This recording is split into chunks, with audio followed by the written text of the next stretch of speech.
Wonderful to have you here, Sally. Thank you so much for joining the show. Oh, utter pleasure, Katie. Thrilled to be here. Amazing. I'd love to begin with your vision and your perspective on high stakes leadership. This really struck me when I was reading your bio and reading a bit more about what you do, the term high stakes leadership. I'd love to know, what do you mean by high stakes leadership? I'll give you the polite version with no swearing.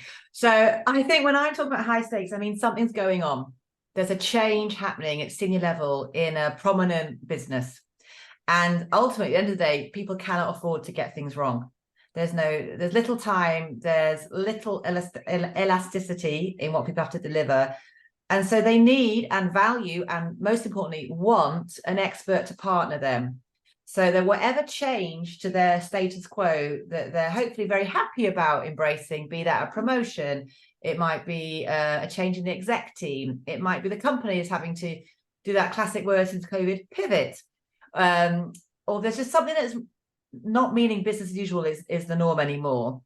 That's a big ask on people, on top of what will already be a very challenging role, because my clients are all high profile, senior, already topped up professionals. You know, their jobs are already quite overwhelming. So you add a high stakes situation, which means it matters.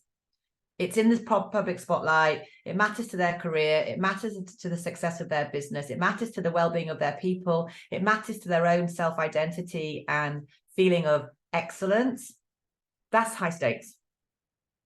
Interesting. I'd never heard that term before, and that makes perfect sense. So it's really leadership in specific situations where we can't quote unquote afford to be wrong or go wrong. Yeah, or the cost of such. And also, I guess to me, when it's unnecessary to go wrong. Often in those high stakes situations, leadership and people make mistakes because they're not being supported.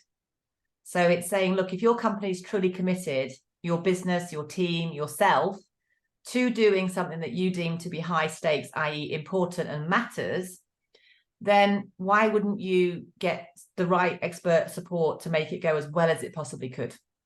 Yes, that makes sense. And yeah, I firmly believe in the power of coaching and mentoring, and I think it's tremendously useful in many different cases. So why wouldn't it be useful in that specific case? For sure. And you've also developed these 5 foundations to excel. Could you cover and maybe explain that to the listeners and viewers, for those watching on YouTube? What are some of the 5 foundations to excel? So the foundations to excel are really an extension of my core leadership development program called the Real Method. And they are a bit, if you like, the icing on the cake, because if I may, let me start with the Real Method, because I think that anchors the foundations better.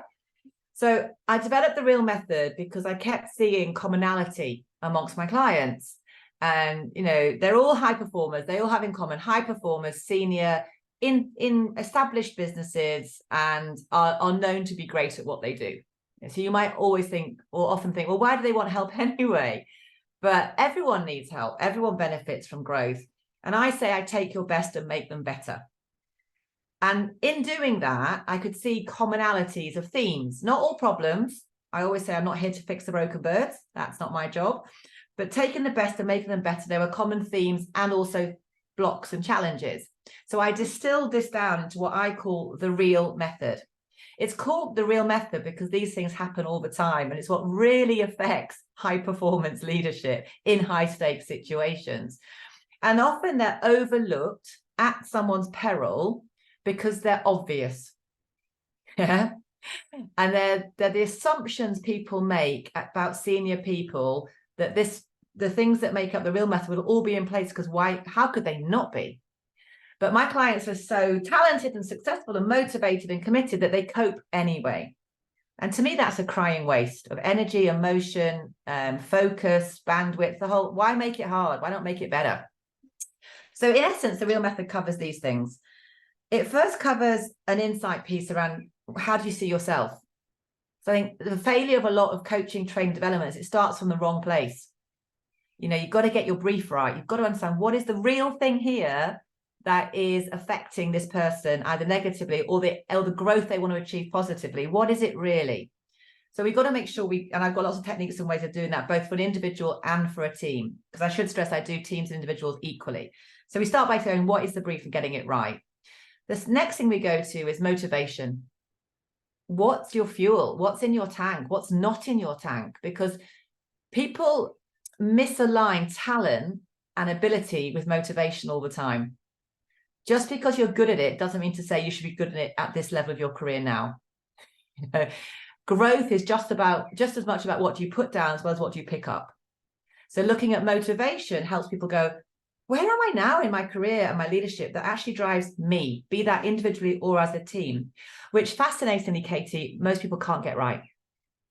Because it's assumed, and they assume it of themselves, that they would know this. And I use a great tool called motivational map profiling, which is all ISO accredited. It's the only tool in my arsenal that's not my own IP, because it gives science and data behind this, which I think is a nice contrast in how I work and complement.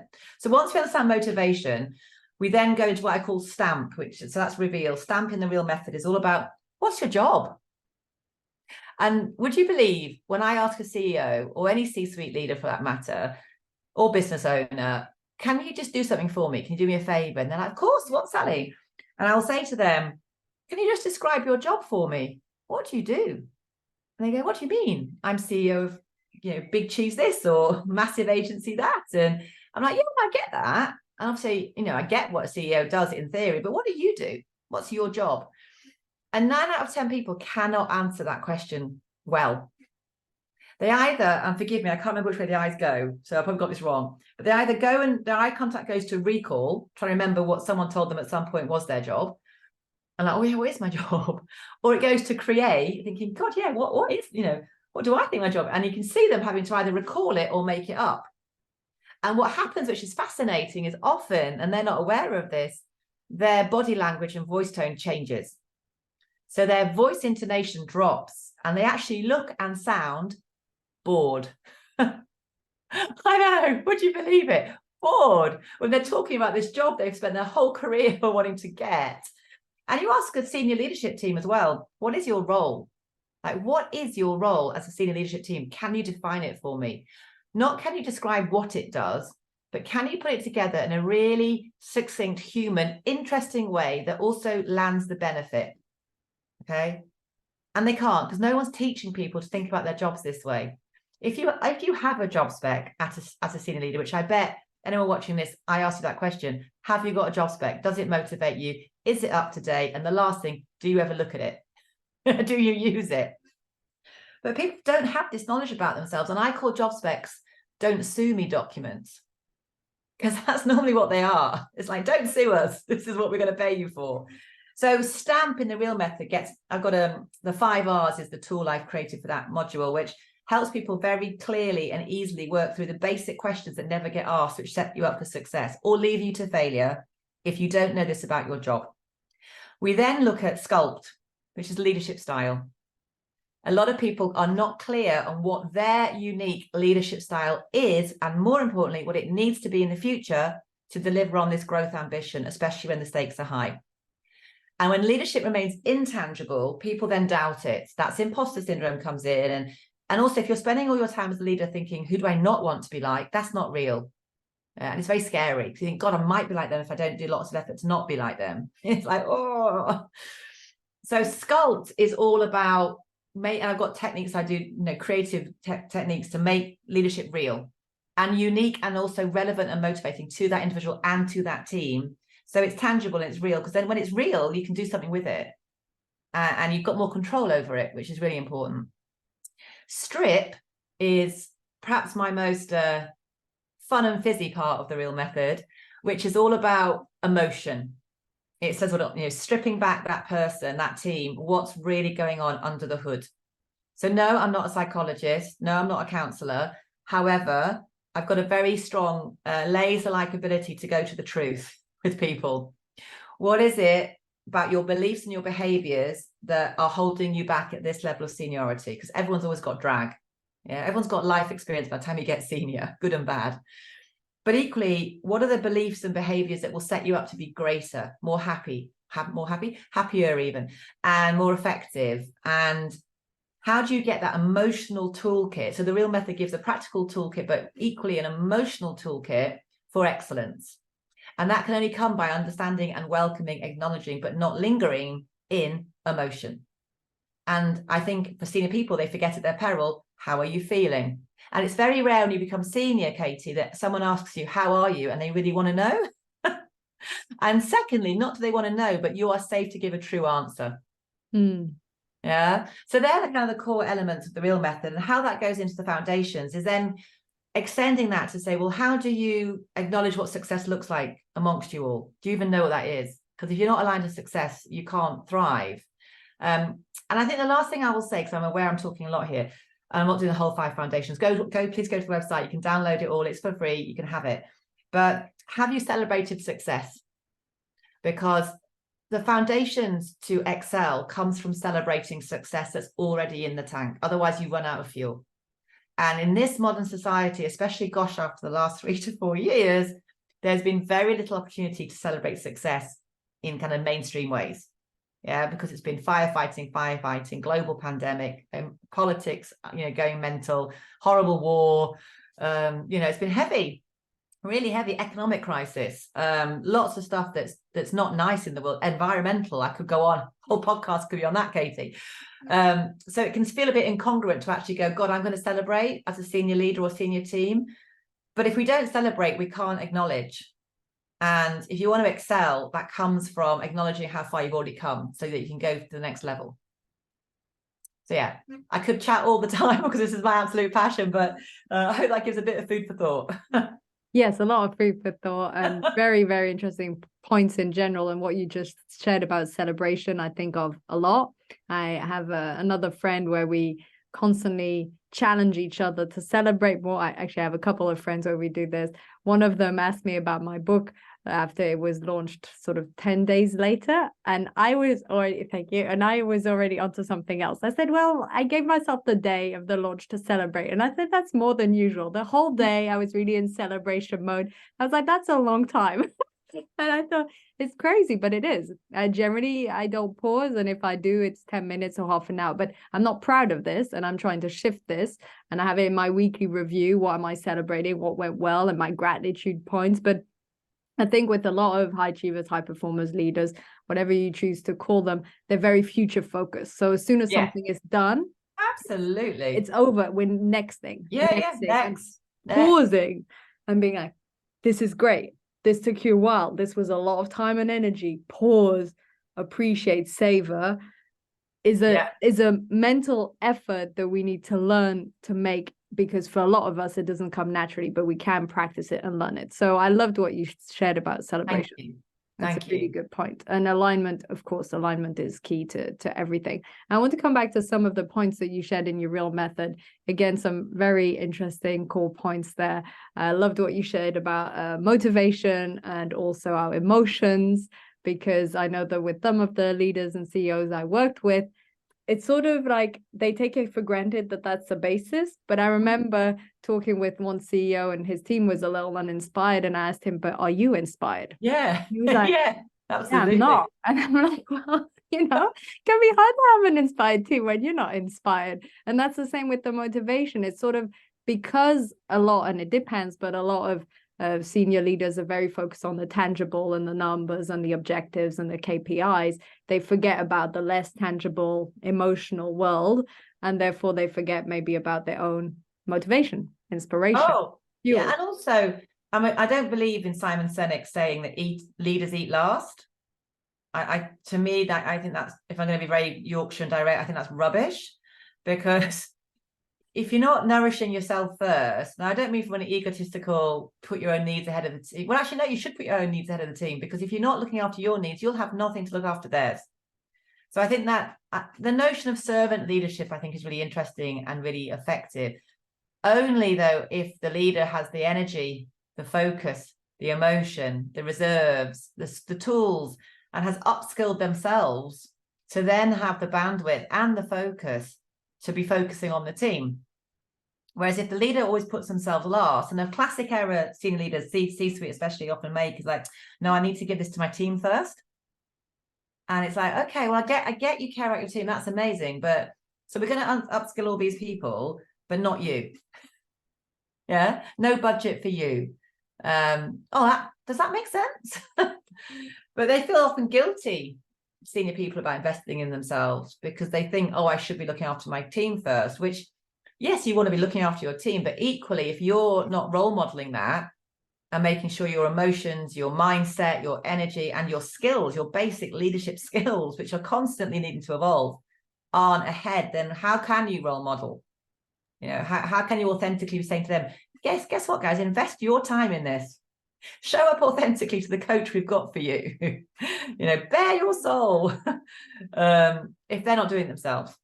Yes, it's a super important part in leadership, that role modeling. And I think they sometimes neglect it or aren't aware of it, or don't actually realize how them not showing up to certain things looks in the eyes of others. And I think probably they underestimate how much people look up to them, which I think is good. They're humble in some ways. Again, it depends on the leader, but I think they might underestimate the consequences of their actions or lack of actions.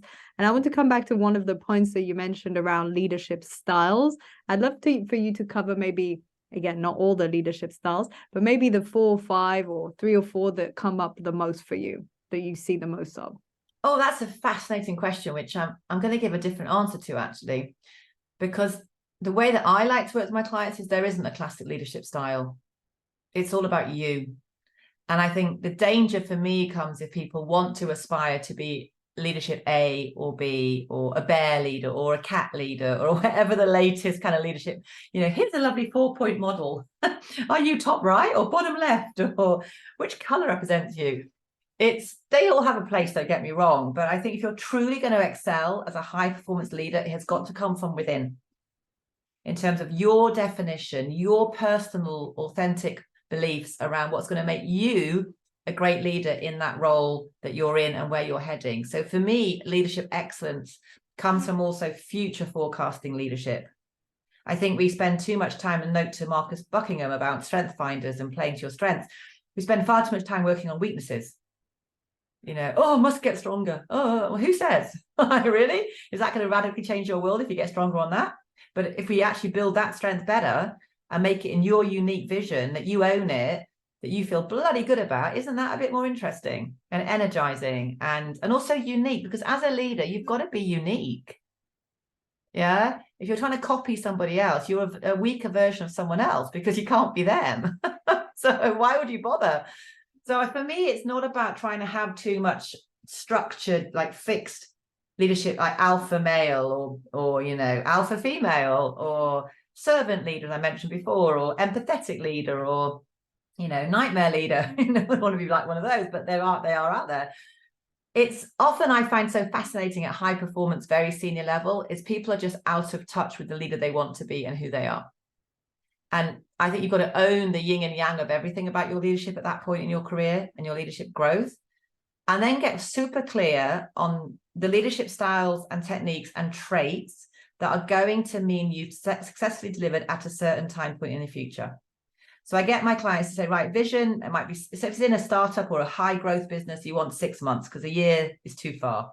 You know, but other businesses, 6 months is too short. You won't get enough achieved. It's a big matrix business.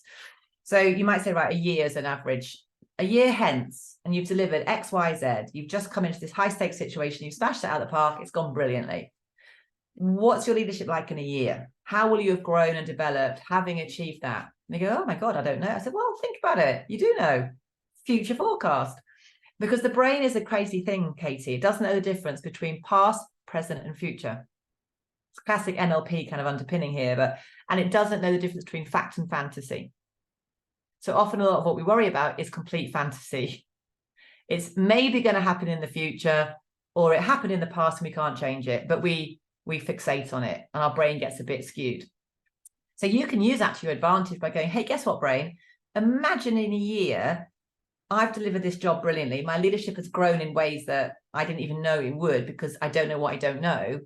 Let me visualize and make tangible through a leadership vision board how my leadership's shown up in a year's time. What has it taken for me to get from here to there? And how does that compare and contrast with the leader that I am now? And then once you've made that tangible, again, the real method, making it real, you can just do it. You've got a lovely personalized growth map that is unique to you, that you believe in, that is your North Star, that will get you through the shit times. Yeah. If you don't have that certainty and that clarity and that real vision, then your gremlins can go crazy. It can be like, oh, I didn't do that properly. I'm never going to get there. And, you worry, you go into worry mode because you fixate on the wrong things. So I think a leadership style must be authentic to you, and it must fit the unique culture and business that you're leading at that stage of its growth. Because equally, the CEO who was before you or who will come after you, because let's not forget succession planning and all of this, they're different, and the business will have a different need from them at that time. So what's your unique need? And play to that. Yes, play to the authenticity and uniqueness of us, which I think is difficult for many people because they don't have enough self-awareness to really know their own strengths and weaknesses. That's where a coach comes into play, because it helps them to mirror back and notice, well, actually, this is one of my strengths, or I actually really enjoy doing this, or I've gotten some really good feedback about that. This, however, isn't one of my strengths, and I want to delegate it. And then it's what you were saying, which was very funny, but we all are influenced by other people. And of course, if we want to copy someone entirely, we will just be a weaker version of them. But it's also natural that others inspire us. So it's more thinking, what is it about this person or this leader that does inspire us, that we see in ourselves, and grow that. Yeah.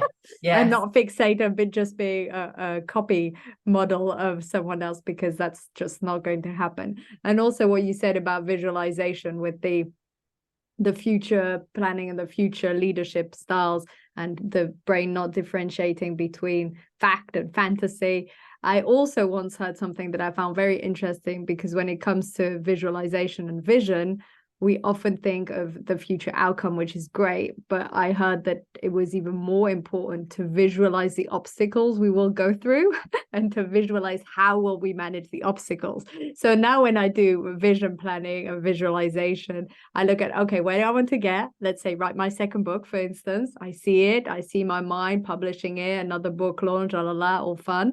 And then I think, okay, what are some of the core obstacles where I'll struggle? Okay, on the days I really don't want to write, or on the days where I totally lose faith on my book, or on the days where I meet a roadblock right in the middle. You've already written half, you've got that sunk cost bias, but then maybe you need to rewrite the whole thing. And so visualizing these obstacles and how you'll manage them. Anyway, a bit of a tangent, but every time I think about visualization and it comes up, I always think about this, visualizing the obstacles. I think it's I really like that build. I do. And I think what we're both sharing here is all we're doing is giving our brain a trial run. Yes. Because you're removing the uncertainty, the unknown, and the fear.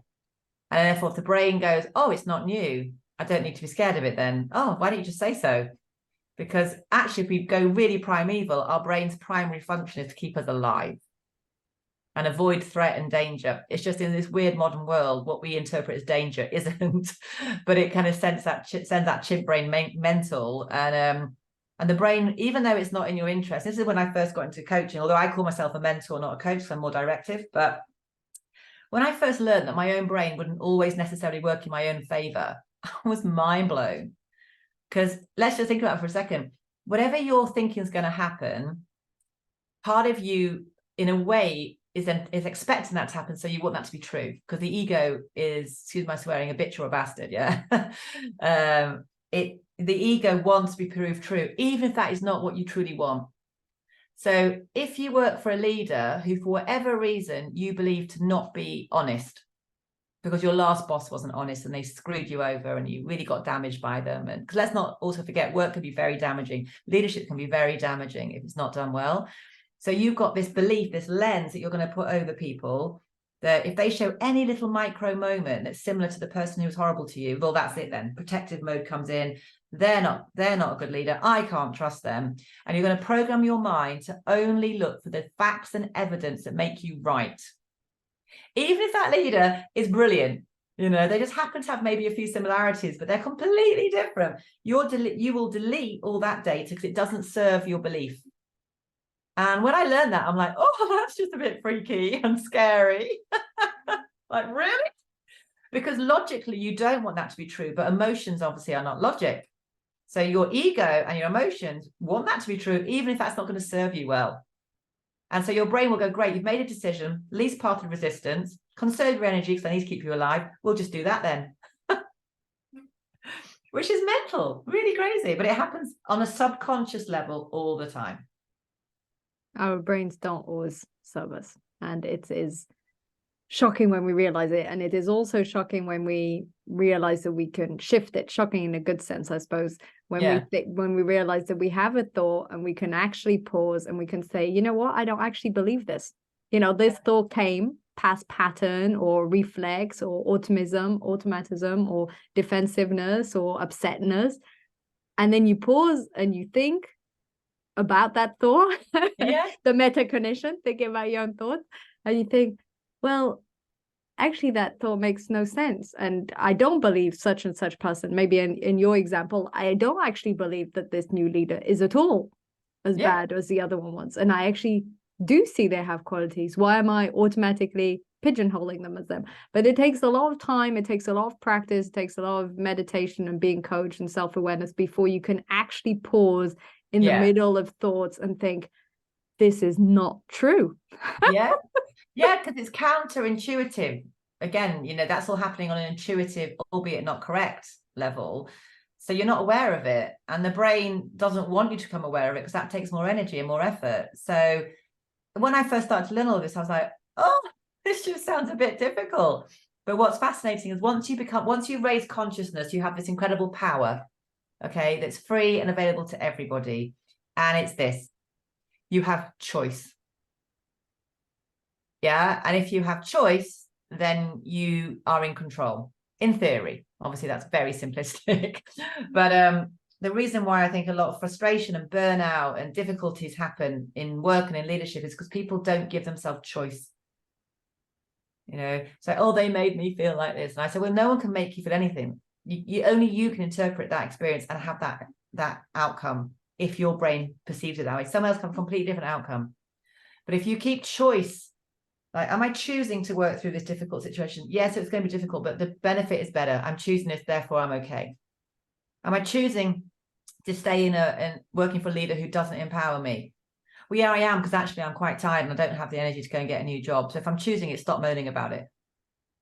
You see what I mean? I mean, it's not a right nor a wrong, but it's just, if you're making a choice, make peace with your choice as long as it's not damaging you, because there's the difference. And that goes to the leaders as much. In fact, you're in a company, you're leading this company, you're thinking, I am waking up at 3 a.m. every morning, unhappy. I don't see my family or my kids, and my relationships outside of work are all fragmenting. Well, what's your choice then?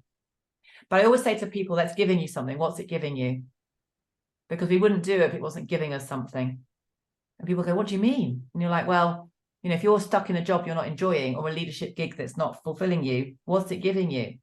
Well, no, nothing's funny. Yes, it is, or you wouldn't do it. Oh, well, actually, it gives me an excuse not to try. Or it keeps me safe. I can't fail if I'm with what I know, even if I don't like it. And it's fascinating when you say to someone, what's it giving you? And you just keep asking them nicely, obviously, most of the time. They will come to a realization, but then they have the choice. Do I want to be okay with that and accept that as the norm, or do I want to change it? Yes. And that's where you and I get very fascinated, because we're like, right, okay, how do we change it? What do we do? Yes. And this whole idea of choice, and it comes back to the Stoicism principle and the taking ownership and responsibility. It has so many layers. I remember when I first heard about it in coaching, it's all about first we have to take responsibility. I'm like, right, I'm on it. And then the second coaching course, and it's like, right, we need to take ownership. I was like, yeah, I've got that, and I'm doing it. And what we think is, what's ironic is that we feel that we're doing it, the more we learn it, we are.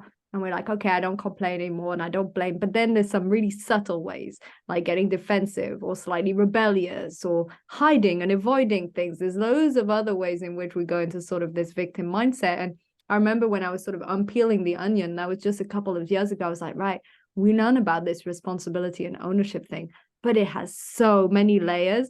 And at one point, I realized that I was seeing myself as victim of the lack of work I should have done before, right? So it's like a very twisted, multi-layered, and it took me forever to actually see this. And I saw that one of the coaches that have really, really helped me boost my business, she'd helped me to get out of this pattern, a pattern I hadn't even seen.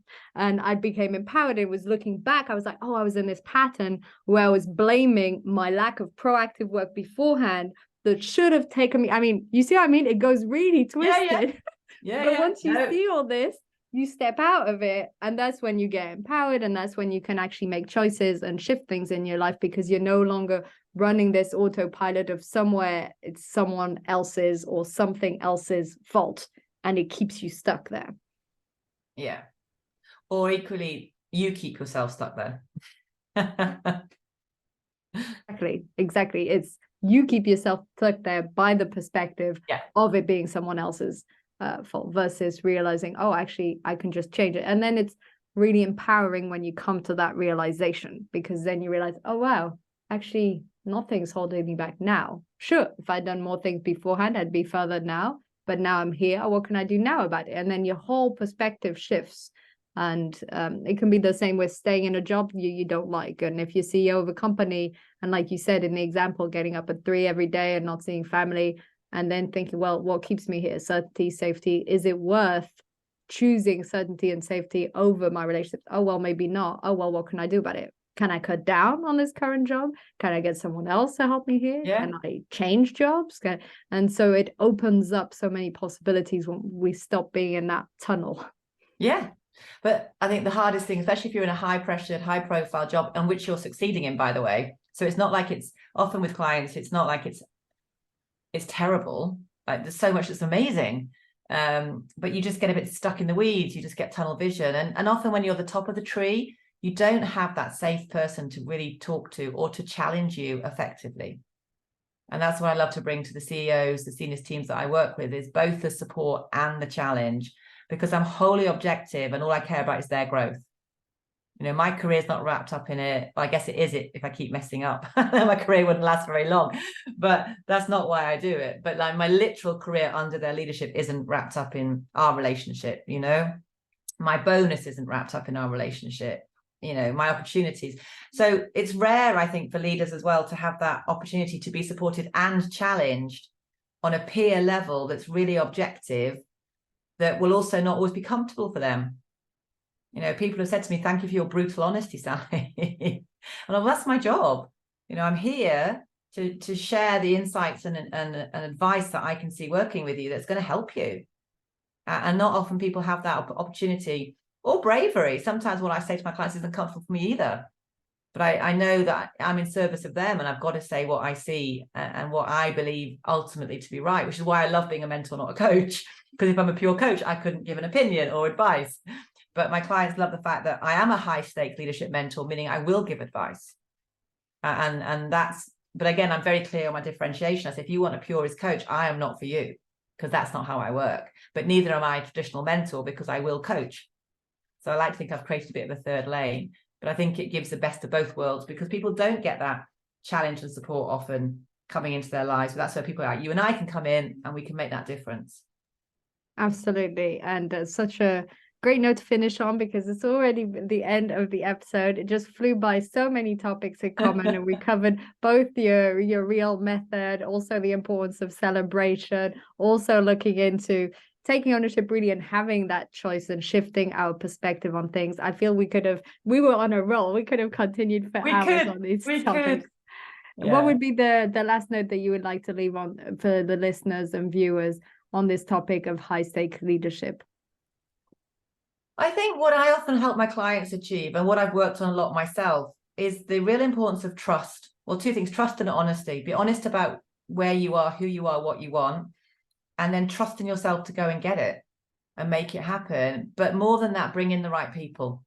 You know, this is not a solo gig. High performance leadership in high stakes situations is never a solo gig. But it can only start by trusting in who you are and being honest about what you do want and what you don't want, and the best way to get there. So important what you just shared in that brief nugget. Honesty, and also having that ability to trust yourself and trust the path. That in itself can be, you know, several episodes, but not just episodes. That can be months and months and months of learning. I remember with one of my coaches, at the end of every session, she'd be like, "What's your main insight?" I'm like, "Trust myself." Yeah. So that was the insight after an hour of coaching, over and over and over again. So it's very, very powerful. Very powerful. Yes. Amazing. Thank you so much, Sally. I've really enjoyed having you on the show. Fascinating conversation on leadership, high stakes leadership, and also your real method and many other subtopics. So thank you so much for being here today. Oh, Katie, like I said, I could have chatted to you for a long time, because it's great to meet and talk and debate and discuss and learn from a kindred spirit. So thanks so much for having me. Thank you.